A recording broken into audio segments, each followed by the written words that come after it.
500 billion ప్రాజెక్ట్ని మన US president Donald Trump గారు అయితే అనౌన్స్ చేశారు. అది 2029 కల్లా కంప్లీట్ చేయాలనేది మాత్రం చెప్పారు. సో దీనివల్ల యూజ్ ఏంటి అంటే గ్లోబల్గా టాప్ 1లో ఏ ఇన్ఫ్రాస్ట్రక్చర్ మా దగ్గరే ఉండాలని డొనాల్డ్ ట్రంప్ యొక్క మెయిన్ ఉద్దేశం. మరి ఈ ప్రాజెక్ట్ వల్ల ఏం ఇంప్లిమెంట్ చేయబోతున్నారు అంటే data centres, cloud data centres implement చేయబోతున్నారు, ఏ ఇన్ఫ్రాస్ట్రక్చర్ని ఇంప్లిమెంట్ చేయబోతున్నారు, అండ్ డిఫెన్స్కి సంబంధించినవి, అగ్రికల్చర్ రిలేటెడ్ ఇంప్లిమెంట్ చేస్తారు, అండ్ స్పెషల్గా మెడికల్ టెస్టింగ్ సంబంధించినవి కూడా ఇంప్లిమెంట్ చేయబోతున్నారు. సో చాలా యూస్ఫుల్ అయితే రాబోతుంది ఈ ఏ టెక్నాలజీ చేసి. మరి ఎలాంటి టెక్నాలజీ యూజ్ చేయబోతున్నారు ఈ ప్రాజెక్ట్ ఇంప్లిమెంటేషన్ కంటే, సో ప్రోగ్రామింగ్ లాంగ్వేజ్లో తాను Rust, C++, Java and script and react.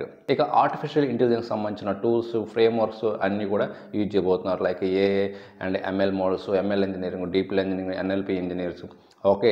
So GenAI అని, ఓపెన్ ఏ అని ఇవన్నీ కూడా యూటిలైజ్ చేయబోతున్నారు. And big data engineer technologies like Hadoop అని, పైస్పార్క్ అని, ఓకే, స్నోఫ్లేక్ యూజ్ చేయబోతున్నారు. మీకు ఈ కంటెంట్ గురించి ఫుల్ డీటెయిల్స్ కావాలంటే మన లక్కీ టెక్ యూట్యూబ్ ఛానల్లో అప్లోడ్ చేస్తున్నాను లాంగ్ వీడియోని, అండ్ ఈ వీడియో డిస్క్రిప్షన్లో కూడా లింక్ యాడ్ చేశాను, చెక్ చేసుకోండి.